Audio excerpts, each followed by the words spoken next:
You're tuned into The Collective Voice, thought-provoking interviews co-hosted by young adults, fostering deep faith through courageous questions.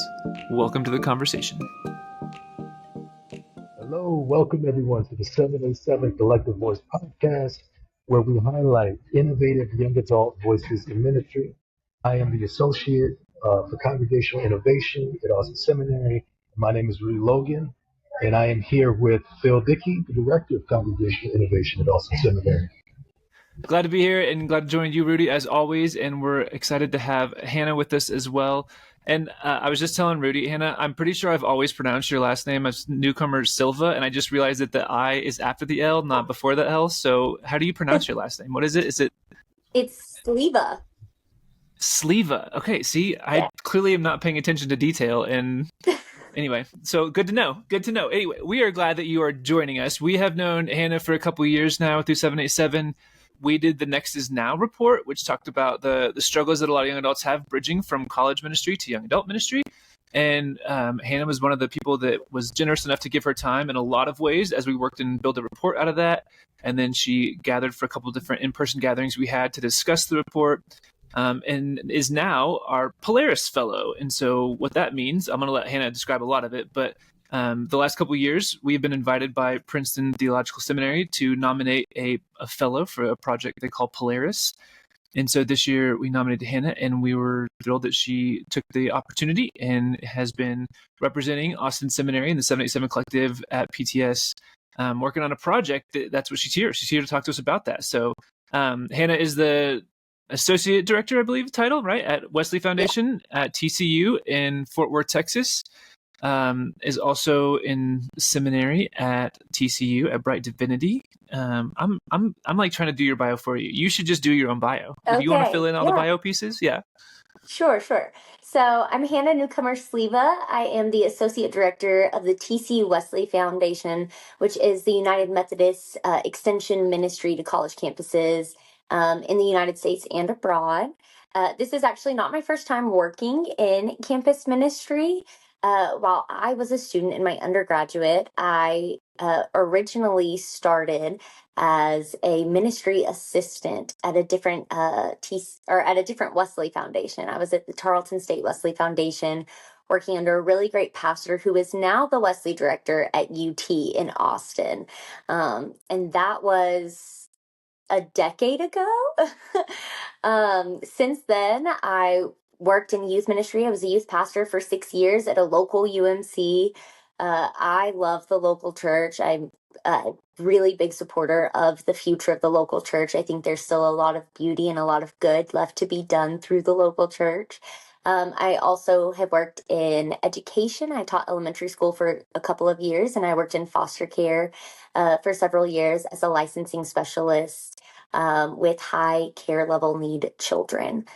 So that's kind of like my background. I started at the Wesley Foundation here at TCU 3 years ago, and I am going into what is hopefully, fingers crossed, my last year of my MDiv at Bright Divinity School. I'm a certified candidate for ordination in the UMC. I'm pursuing the deacon ordination track because as committed as I am to the local church, having been raised in an anti-religious household myself, I recognize how important it is for the church to leave its walls and to not be so committed to buildings. I came to know Jesus through people who were just willing to meet my needs and care about me as a human being, not necessarily a convert. But in experiencing the love of Jesus through care and action, I came to know and believe in the love of Jesus as a Christian. So that was a really formative experience for me, totally changed the trajectory of my life. Definitely the reason I'm still alive. And now here I am working towards ordination in the very church that first introduced me to Jesus. So I'm very fortunate, and I love what I get to do. So that's a little bit about me. That in and of itself is remarkable. That's a heck of a story. You know, it's a long story. If we had more time, I'd really pull out some of the details because it's kind of crazy. But it's just that prevenient grace of God, right? God was always there, even when I didn't know it or didn't have the vocabulary or the faith to recognize that it was God that was helping me land gracefully and not on my face all the time. Sounds like a number of the places you worked at were at the Periphery, which is really awesome. And I'm wondering, how did that inform your current ministry? Yeah, I actually think it has all led to ministry. I kind of think that God has been uh, training me in many ways over many years before bringing me into this, whether in part because I wasn't ready and because I was running, um, or also just because there are some things that are so imperative to being a good like provider of pastoral care and mentorship that you don't necessarily learn only from pastoral settings.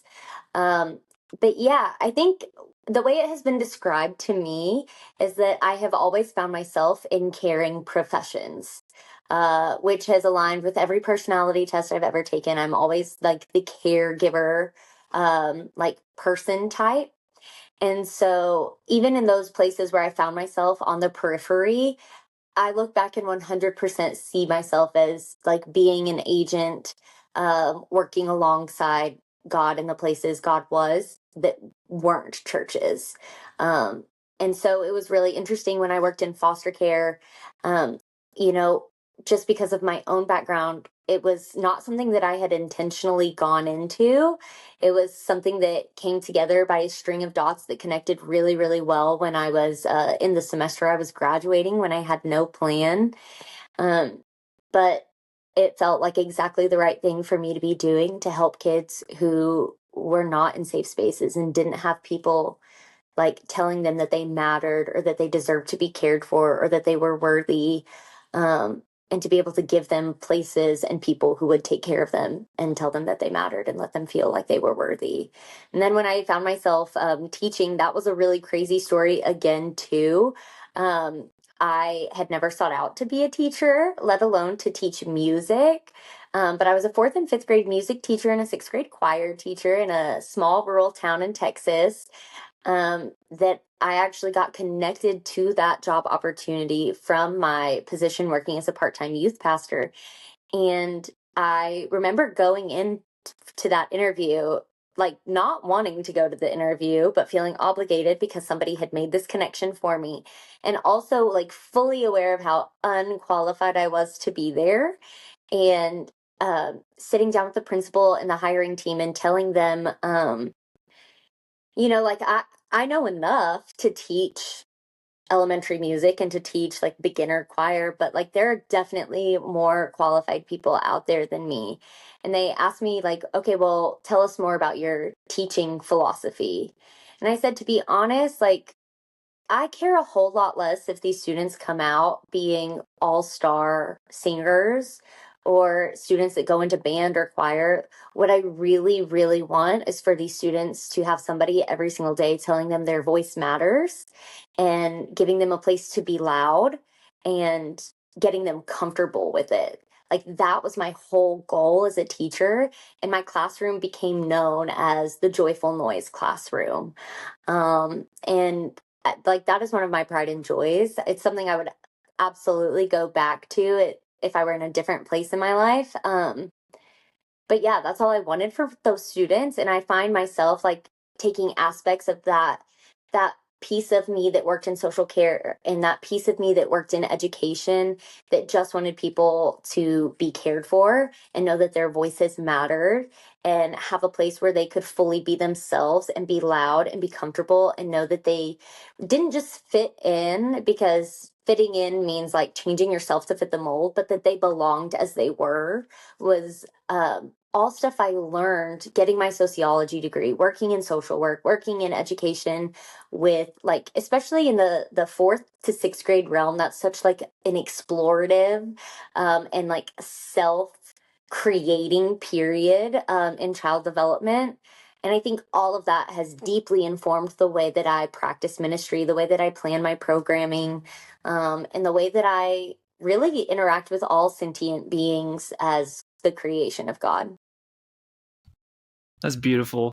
It made me think back of one of the churches I worked at. We had a youth choir director, and there were a couple youth that probably couldn't carry a tune in a bucket, but they were instructed by that director to just not sing. Like, she was going to kick him out, but like, just don't sing. I was like, oh, this is church choir. Come on, you gotta like be, even if they sound terrible, Make a you still joyful gotta encourage. noise. Make a joyful noise. You gotta encourage. Anyway, so props to you for representing that and doing that and creating that environment for people. That's awesome. You said something that really caught my attention though. You said, when I had no plan. And one of the things that we've found in the Nexus Now report was that young adults constantly live in the state of transition, right? And absolutely. And typically in transition, like, you're looking for the direction, right? Like, what is the next plan? Where am I headed? Where am I going? Will you talk a little bit just about what that was like for you, not having a plan, and what that, I mean, the I guess churchy word would probably be discernment, but like, it may have been a total panic for you. Who knows what it was, right? But like, what were you? What was your mental state? What was your spiritual state in the midst of that no plan?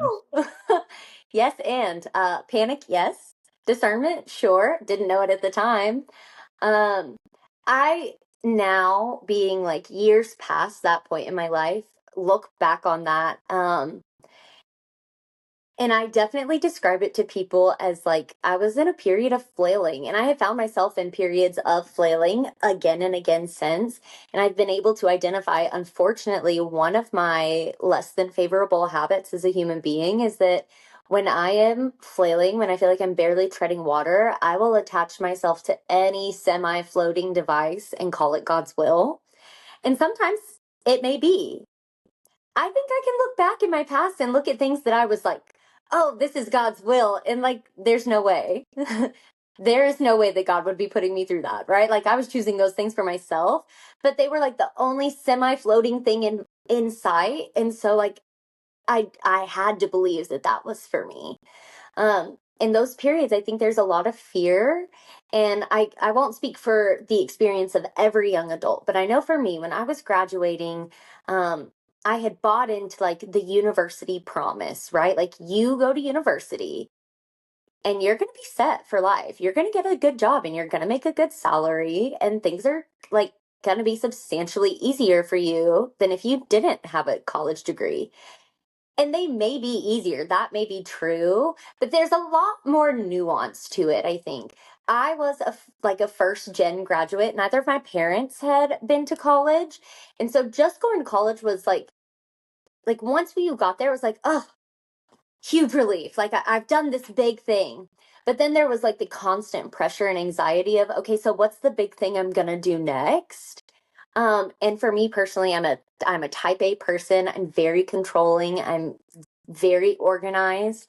I do have like a clinically diagnosed anxiety disorder and panic disorder. So this was a period in my life in which everything was like so like frightening to me. I was so scared. And I remember like coming upon the months of graduation, realizing like I had no plan, and I did not have a degree that you could necessarily like market to get a job, right? I had 2 undergraduate degrees, but one of them was sociology. And I didn't plan on teaching. I didn't want to go onward and like study sociology or write books at that time, like at a higher level. So like, that wasn't going to do anything for me. And one of them was communication studies. But I had no desire to work in the corporate world. I didn't want to be a PR specialist. I didn't want to work in social media. So also had no connection to career paths for that. And I just remembered like being in a constant state of, oh my God, what am I going to do? Like, both like figuratively and also like a constant state of prayer of like, oh my God, what am I going to do? Like, God, please tell me what I'm going to do. I have spent most of my adult life begging God to give me signs and answers. And like, sometimes I think that God does, but a lot of times I think God like gentle parents and lets us figure it out. And so just, I think it's a really fearful time. I think it's very transient, and it's very easy to feel alone in that. Like, I remember looking around, going into like our graduation ceremony rehearsal and thinking all of my friends are education majors or nursing majors. They were all graduating with job offers that they'd already accepted. They already had down payments on apartments in big cities. Like, they had plans. And it felt like I was the only person in the entire commencement ceremony with no plan. Was that true? Absolutely not. But it was so easy to convince myself that I was isolated in my experience. And I think that that contributes to a lot of mental pressure we have of these like milestones. Like we've bought into the university promise, and now we're like blaming ourselves for why it hasn't worked out as easily as it seemed like it would in the promise. There's a lot of pressure for like catching up to our peers. Um, and then I think that that creates also like some internal spiritual pressure as well. I try really hard not to buy into the prosperity gospel, but it's really easy, like to think like God, how have I failed you, or what have I done wrong? What have I not done to like deserve this poor treatment, or to not be used or to not be needed anywhere. And that's very much how it felt at that time. And so then it creates, I think, some internal friction in your spiritual relationship with God as well, because you're trying to figure out what you've done wrong. And I think a lot of people are uncomfortable with being angry at God. In my life, I've been really angry at God kind of a lot. So I'm not necessarily uncomfortable with that. But I look back at a lot of times in my life that I was angry with God, and like now I would go back and be very grateful for a lot of those times. But hindsight's 2020, so And I'm wondering, like, what practices or strategies would you offer to folks out there who are getting ready to transition out of college and may be in a similar place? Like, how can they help ground themselves? How can they help clarify that next step? absolutely. There are a few things I really swear by, and the first is therapy. I believe Jesus loves you. Jesus cares about your mental health. And sometimes Jesus is answering your prayers through therapy or through medication. I think that we all need someone who we can talk to that is unbiased and is not offering advice and has no like stake in the outcome, but literally is just helping you sort your thoughts. And your thoughts are many and they're circling when you are in those first few early years post grad. I think there was also just, it's such a time of transition, and there's a lot that you don't think about like with great intention. And one of those is like friendships and mentorships. Like you're going to leave your college town. And again, I went to a smaller school. It was a very tight knit community. So when I graduated and moved away, like I found myself living in a new place, and all my friends were in different towns.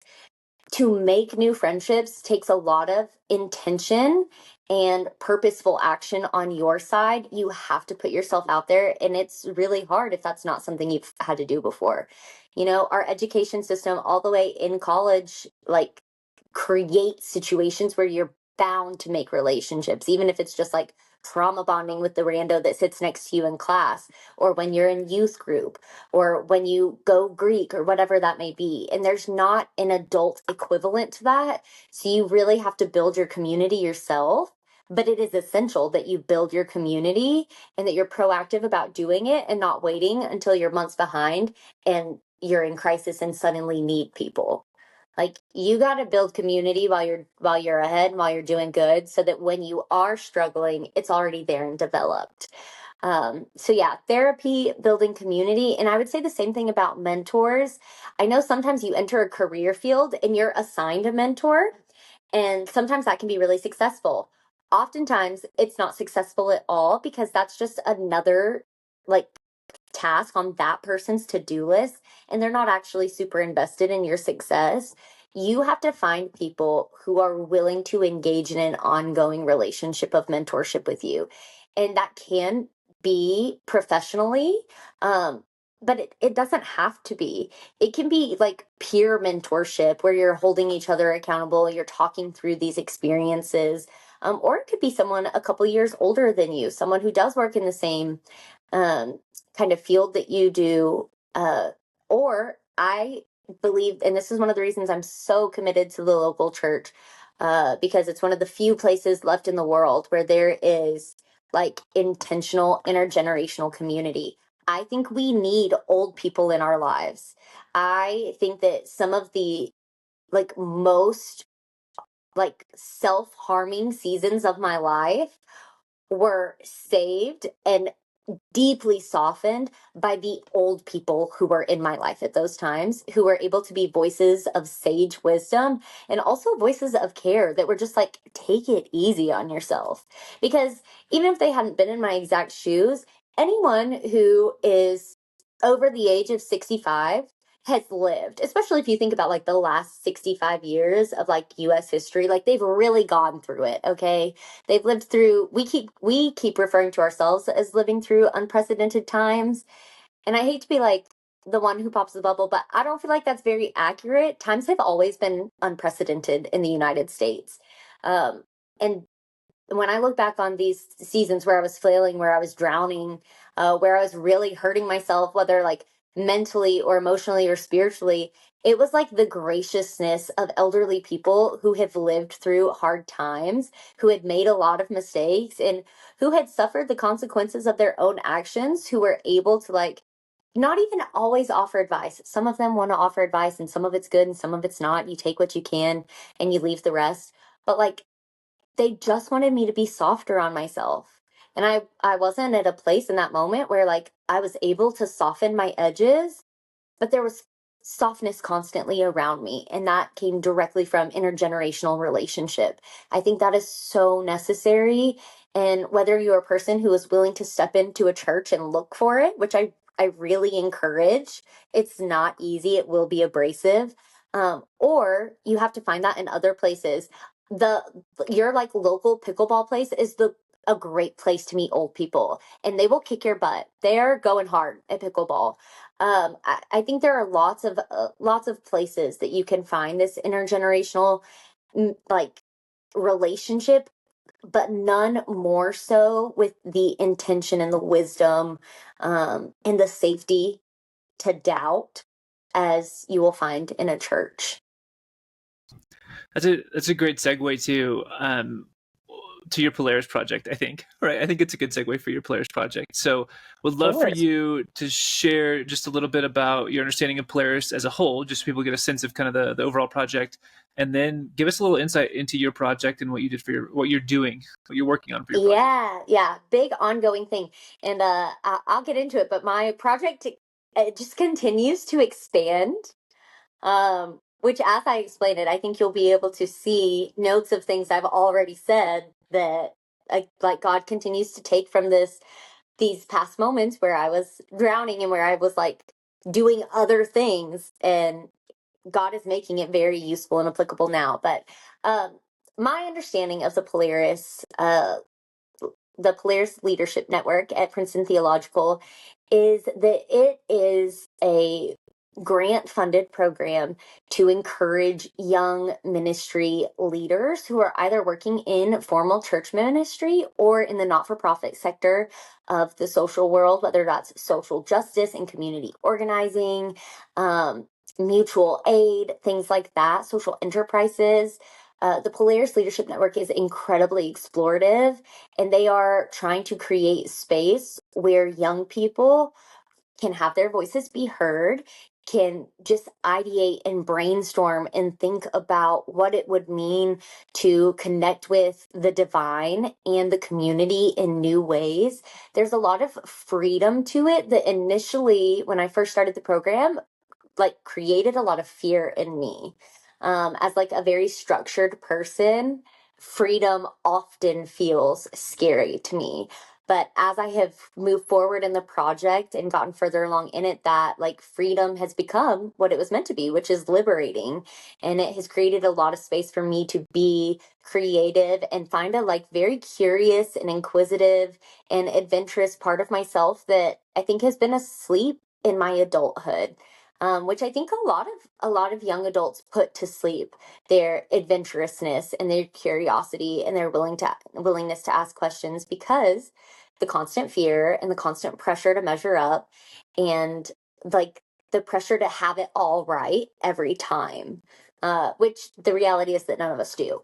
But the Polaris Leadership Network kind of brings all of these young adults together in cohorts to spur this creative ideation, and to give people the freedom as well as the resources to see what happens if, like, what if you had the resources to make this idea possible? what if you had the resources to even just like get to a place where you are safe enough to create? I mean, I think that goes back to our like foundational like state of being human is there has to be security in place for you to feel safe enough and vulnerable enough to like brainstorm your ideas and to think them out loud and to get them wrong and to try again. And so in your year in fellowship, you get spiritual coaching and spiritual direction that is paid for, which is really huge. It's making resources much more accessible to young adults who can't, maybe don't even know that those exist, but also if they did know it exists, probably isn't paid for by their insurance or by their employers, especially for those of us working in formal ministry settings and not for profits. But it's a very like loosely defined experience. We meet monthly, and so I had really no good solid knowledge of exactly what we were going to be doing until we got there. And even then, like throughout our opening weekend retreat, I still had very little understanding, and I was like asking other people, do y'all know what we're doing? Do y'all know what we're doing? And no one did, which I think was like that's intentional. And there was a lot of me that again was like fearful, but as we went on, it just like I just felt myself literally being like freed of the expectation and able to be curious. And it's like awakened a part of me that I feel like I had put to sleep in adulthood. And I think that a lot of us put those things to sleep in adulthood. Curiosity, inquisition, and just like your adventurous nature, because there's so much pressure to get it right the first time and to get it right every time, and to measure up to your peers. And none of us are, but we have that pressure anyway. Amen to that. Yeah. Yeah. But so I went in, and because I had been nominated by Phil and the 787 Collective for work I had done with kind of like understanding the gap between young adults and the church, I like had put this expectation on myself that I was going to go and I was going to solve the gap between young adults and the church. I was going to come up with the thing that like did it and saved the church. That didn't happen. But like we would have welcomed that too. You know what? I'm so sorry. Sure. I'm working on that part. I'm ongoing brainstorming. There's still time. There's still time. But I had put that pressure on myself. Nobody said that that's what I had to do. And so as we're in our opening retreat, they're talking about, you're going to come up with this idea and you get to develop this project and you're going to have a whole year to develop. And we're going to give you all of these resources. We're going to give you a grant to travel to any place, to meet with any person, to also get one-on-one interactions or training that will help to further develop your project. And I'm like, oh, this is also awesome. It's so scary, but I'm going to use it all to do this thing. And I could not come up with a single idea. Like I could not come up with anything at all that I felt was like even in the realm of young adults in the church. And one afternoon we had a lot of free time. I think like free time and like the built-in engagement with other young adults really fed into what became the creation of my idea. But one afternoon we had some free time and me and a bunch of the girls from the cohort were like, we're going to go thrifting downtown. And so we are like in a store, we're like, shopping through the racks, and there's like a bus that is passing by outside. And this bus has it's one of those buses that the whole side of the bus is an ad. And it is an ad that just like immediately boils up agitation in my soul. And I go off on this huge rant to these other young women that I don't really know, that I've known for less than 24 hours. And I'm like ranting hardcore. And it's an ad that is for anti-aging skincare that it's anti-aging, but it is 100%. You can tell by just the marketing and the design of the media itself that it is 100% geared at teenage and college girls. And we're across the street from Princeton University. We are on a college campus. And I am just going off about how agitated I am and how much it breaks my heart that we are living in a world, and specifically in the United States. This is not the case everywhere, but it is definitely the case in the United States and in a lot of Western countries. We are living in a world where we are essentially erasing aging. Um, I think we can see it in Hollywood. We can see it on social media. Everything is about erasing the signs of aging. Stop your crow's feet before they form. Wear this thing on your mouth at night so that your smile lines will disappear. Color your roots, get injections, do all of the things to stop your body from being visibly aged. And this is something that has kind of upset me for a long time. I'll give you a content warning for something heavy here real quick for anyone. This is your content warning. But I am a survivor of suicide. So I have now gotten to live many versions of myself that I never thought would exist because I tried to take that choice away from myself. And I'm immensely grateful beyond even what words could express it, that I was unsuccessful. And this frustration with the intentional erasure of aging brings up a lot of anger in me. And it is kind of tied back to this one instance several years back, right before my 25th birthday, which again, I had no intention of living to the first time. I think that also contributed to a lot of my flailing, is that I never made a plan because I wasn't planning on being around. And then surprise, I was, and I had to figure things out. But very close to my 25th birthday, I went out with my girlfriends and we're sitting at dinner, and one of my girlfriends talks about finding her first gray hair. And it was coming up on my birthday, but it was also not far from coming up on an anniversary of an attempt on my life. And I remember going home that night and really examining myself in the mirror and are there gray hairs? Are there crow's feet? And I didn't see any, but I remember just looking at myself and thinking, whoa, I didn't even expect I'd ever look like this. I didn't think I'd ever look this grown. I pray one day I have gray hair. I pray I live long enough for my eyes to show signs that I have loved enough to cry and to have loss. I pray that one day I do have smile lines that are so deep that when people look at me, they see laughter even when I'm not laughing.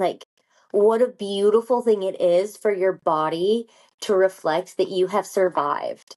And why do we want to erase that?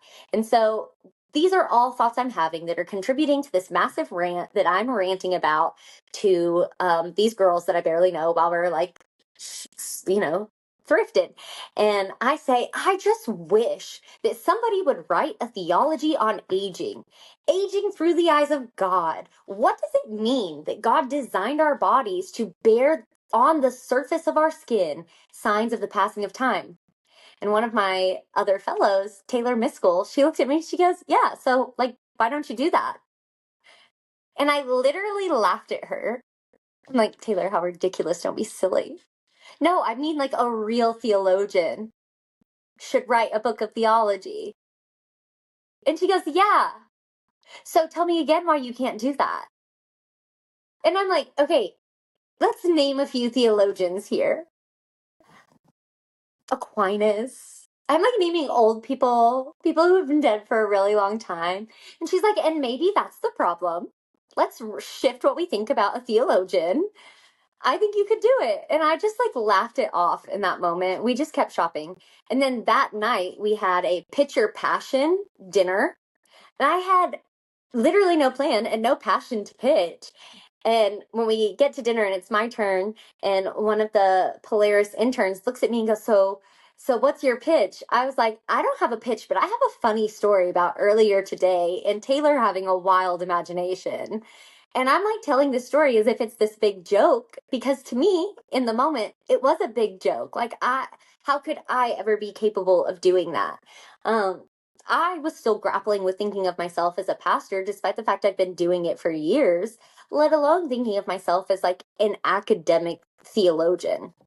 And I'm telling this story, and Brooke, the Polaris intern, looks at me and goes, yeah. so why can't you do it? And I'm like, yeah, y'all are just not getting it. But like, I'm talking about a serious academic, like really intentional, like research heavy thing. And everyone at the table is just like, yeah, it sounds really good. You should do it. And then it was like, as soon as they said it, I just like suddenly thought, okay, I will. It was like my Elle Woods moment. Like, what? Like, it's hard? It is hard. Just for the record, I don't want to minimize it. It has been hard, but incredibly liberating because I had put all of these like rules on myself about what my project needed to be. And it didn't feel like that was falling into it, although I can go into it how I actually think it does fall into it. But also about like what I'm capable of, what kind of person a theologian has to be, what kind of person a pastor has to be.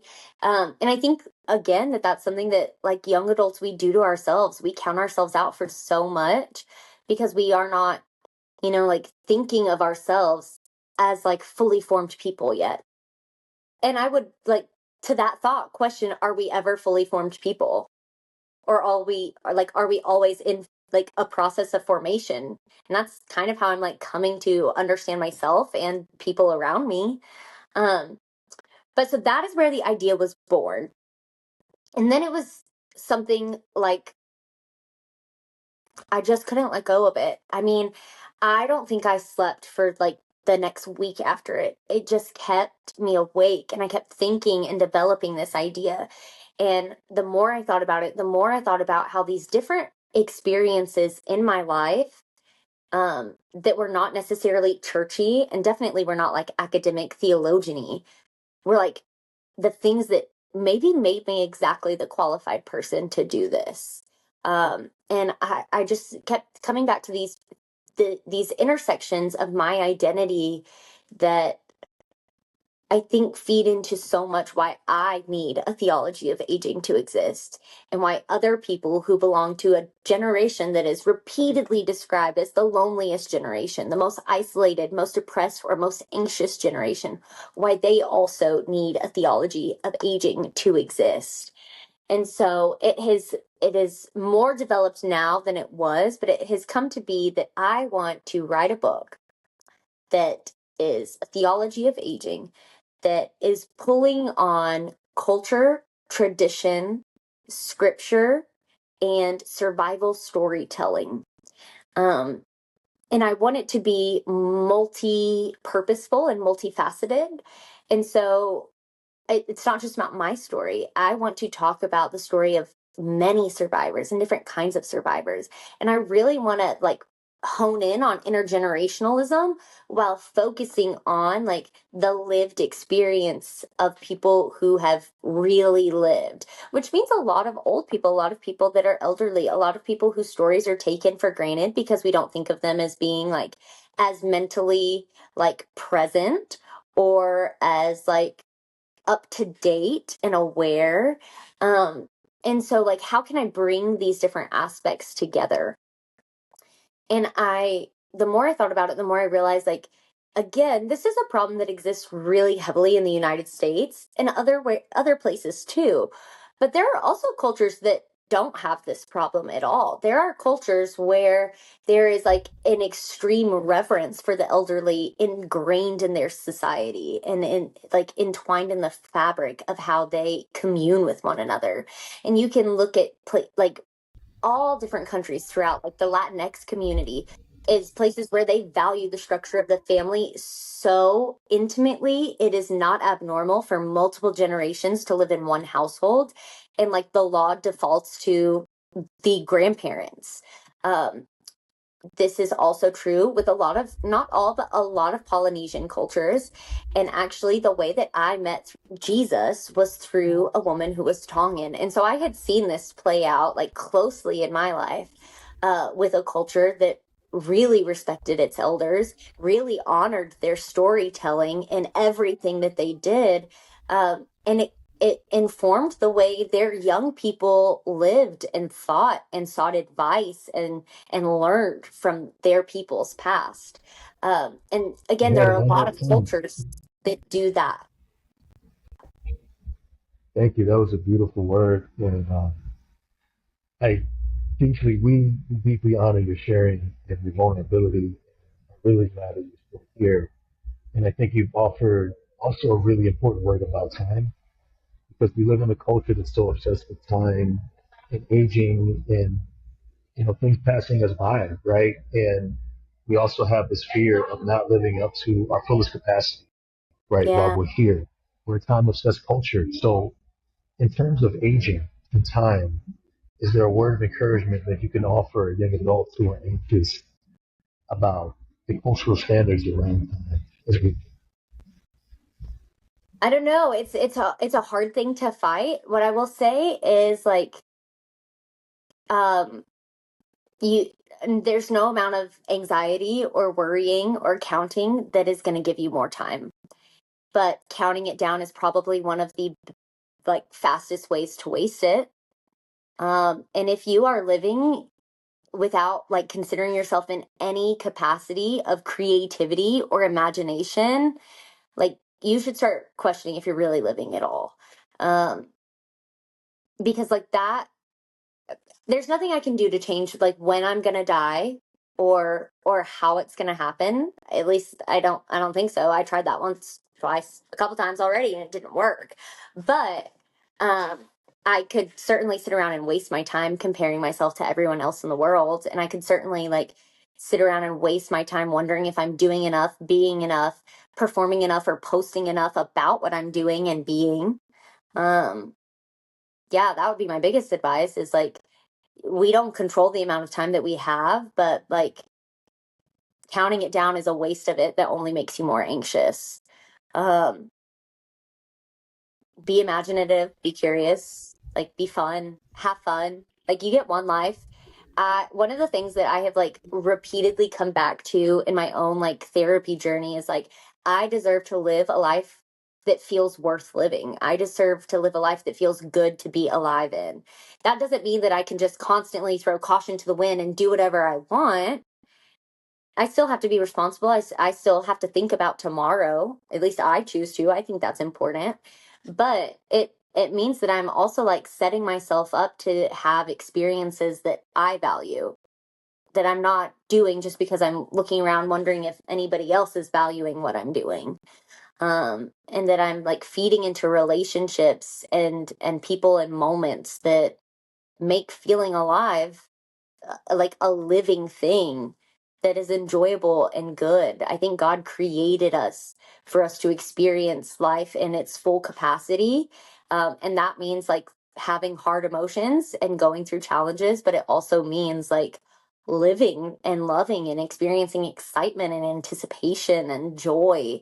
I think that accomplishment is important, but like sometimes failure is more important. And I think you only do that when you are like being your most imaginative self. Okay, Hanna, this was all amazing, and I love your perspective on all these things, and the theology of aging is so fascinating. We're at time for this episode, but what that tells us is we clearly have to have Hanna back for a second episode to actually talk about your site visit and to learn about what because you were just starting to talk about the Tongan piece of it too, so we want to hear about what that worked out as for your site visit. So will you come back and join us again in the near future? I would love to, yeah. Okay, so we will get you on the docket to come back and share about your site visit, and we'll hopefully get to hear more of what's developing in your project in the next. I mean, I feel like things change with you like crazy. Like you before we got on here, shared that you're going to potentially you're applying for a PhD, which whenever we met 2 months ago, that was not even on the table. So things are changing for you. So all to say, we're really grateful for you and what you're representing for the 787 Collective with the Polaris Leadership Network. And we're excited to hear, we'll again have you back here shortly, and we'll hear about your site visit and what's happening and developing for that Theology of Aging. So thank you for joining us and being a part of this conversation. Thank you so much. I could talk about this all day. So thank you for the opportunity. All right. Listeners, thank you so much. Come back, and that's another teaser, right? You got to come back to hear part 2 of Hanna's story and her site visit. So blessings to you all. Stay alive, stay hopeful, stay curious. Amen. Thanks for listening to this episode of The Collective Voice, the premier podcast of the 787 Collective. For more information, visit us at 787collective.org or find us on social media. And if you enjoyed what you heard, be sure to subscribe, rate us, and share a review. For when you do, you're tricking the algorithm for the common good.